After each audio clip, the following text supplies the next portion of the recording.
So I hope your midterms went really well and you've taken a little time to catch up on your sleep and other important things. And now you're preparing yourself to move into the second half of the semester. This self-study piece is really focusing on a lot of the materials that you're going to find in chapters 7 and 8 and just sort of building on those ideas.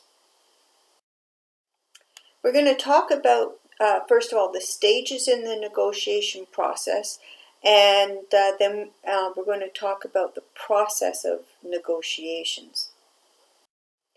So the learning outcomes from this is that you'd be able to talk about the process that's used to determine the goals and priorities for negotiations and start to identify the sources of data that's used by both of the parties. And of course, you've already conducted that economic and financial research that would be used to support the creation of demands and proposals, because you did part 8 already. So if you look at pages, I think it's 206 to 211, they go through a very detailed discussion about the stages of collective bargaining. So I just wanted to take some time walking through these 5 stages with you. The first one is pre-negotiation, and you guys are doing a lot of the work already that would fall within this range. So this stage is really focused on determining priorities and what are you going to bring to the bargaining table and what's really important and maybe what's not. Goal setting is a key part of the pre-negotiation stage, and each side, management and the union, is involved in doing this. So first of all, both management and the union have to really determine what their goals and priorities are. You're going to be doing this in part D of the assignment, saying, this is our strategy. This is how we need the collective agreement to support us in the long term. So what are the changes that we need to focus on, and which are the changes that aren't as important? So for example, if a company is looking at bringing in a lot of new technology, they better make sure that their collective agreement is going to support that strategy and make it easy for them to do that. They need to think carefully about the collection of information because we want evidence-based decision making. And so let's think about some of the information they should look at. The first is legislation. So are there any changes that have either happened or upcoming in legislation that they need to take into account? Because of course the collective agreement cannot take away any rights that employees have under legislation. They are going to look really carefully at the economic and financial situation, just like you did in Part A. They're going to collect all kinds of information about what's going on in the economy so they can predict how that is going to impact on profitability in the long term. If you look at some of the large unions, they have huge research departments that do this. And hopefully you've looked at the report that CUPE puts out on a quarterly basis about how the economy is impacting negotiations. They may want to look really carefully at the industry to see sort of what's been happening in the industry, because that, of course, will impact on profitability. But they also need to talk to stakeholders. So the union needs to talk to their membership and find out what's important to them. And so they will use a variety of meetings and surveys in order to collect bargaining priorities. On the other hand, management also needs to talk to their stakeholders. For example, first-line supervisors who are administering the collective agreement. Find out from them what's working and what's not working, what's helping them to achieve profit goals and what's taking away from it. Of course, they also need to figure out where the current collective agreement isn't working And that will show up in terms of grievances and arbitrations, because those are getting to the areas of the current collective agreement that really is unclear to the parties and needs some redefinition. So you're going to be following a similar process, but you're going to be focusing on legislation, economy, and industry. I'm not asking you to look at grievances and the constituents. And you can find out more about this goal-setting process on the pages listed here in your textbook. So, the union is going to create what we often call a laundry list of demands and proposals. So these are all the different things that could be changed in the collective agreement. Sometimes the laundry list has 100 or more items on it. But then you have to sit down and prioritize these demands or proposals. We're not going to share this information with the other side. We don't want them to know what's most important to us. That's something that's going to come out in the negotiation process. Because we may put some demands on our list that are really low priority or unachievable, and that might be a strategy going into the negotiation.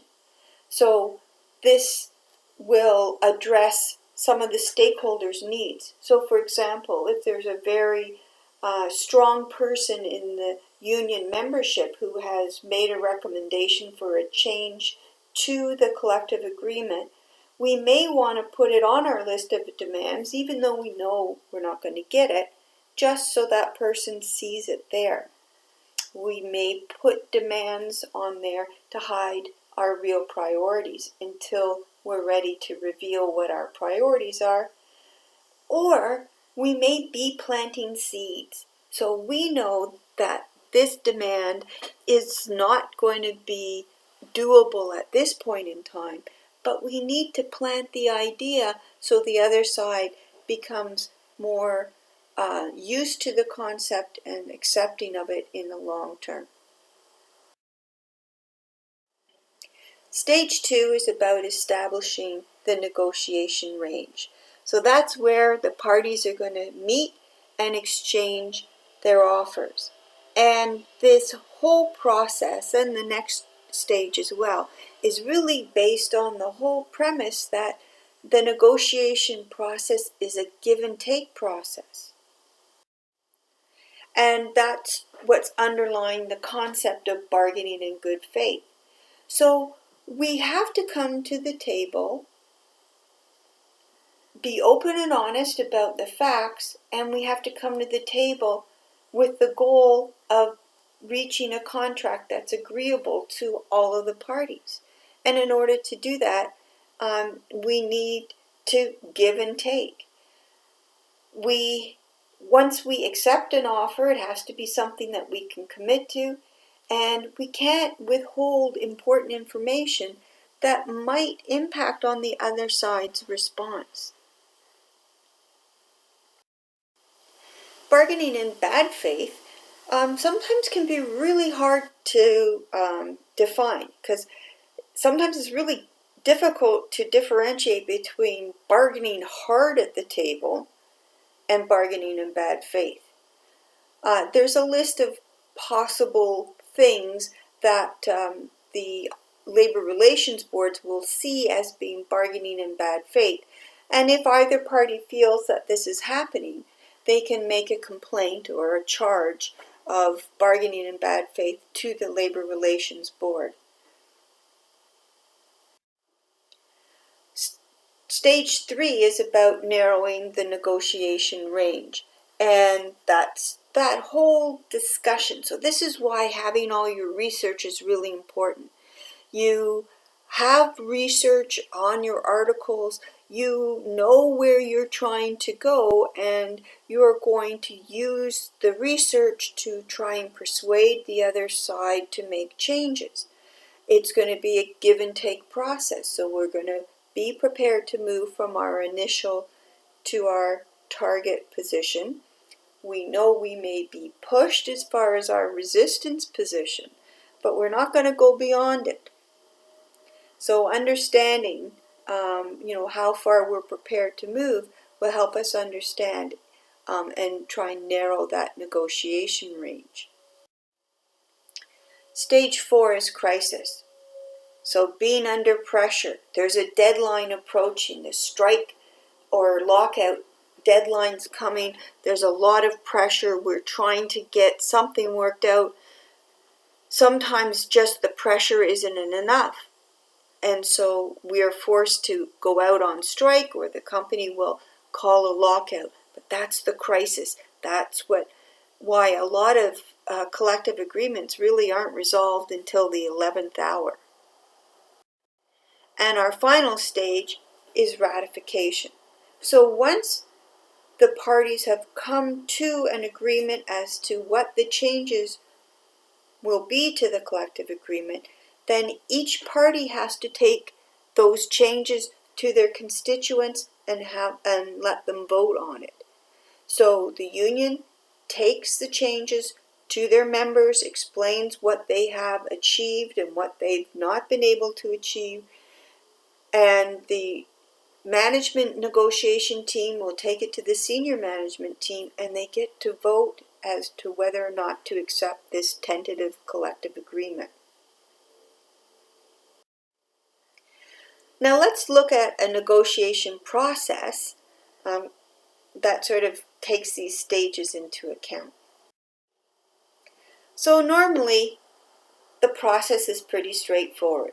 You develop your proposals and the union develops their demands. You sit down at the table and you may meet many times over several months, but through that give and take process, you reach what we call a tentative collective agreement. So we have agreed to what all the changes of language would be, and we take that to our constituents for a vote called ratification. When they accept it, then we have our collective agreement. However, sometimes it gets a little different. Sometimes in that negotiation process, we need a third party to come in and help us over some of the tough spots. And we're going to talk about third party intervention in detail in class, but this is generally somebody from the government who will come and help the parties try and reach an agreement. But sometimes even that third party intervention is not enough to get that tentative agreement. So in order to increase pressure, to force the other sides to change their resistance positions, we may be forced into a strike or lockout before we can reach an agreement. Let's talk about the negotiation teams for a second. So each team is going to consist of three major groups. The first one is the lead negotiator. And the lead negotiator is going to do the majority of the talking at the table. That keeps things under control. It makes sure that we don't share information that we're not intending to share too early. Also, the selection of a lead negotiator might be very important. For example, when I was working at CIL, our lead negotiator was the plant manager. He'd been there for 40 years. He had a solid reputation. So the union understood that when he said something, he meant it.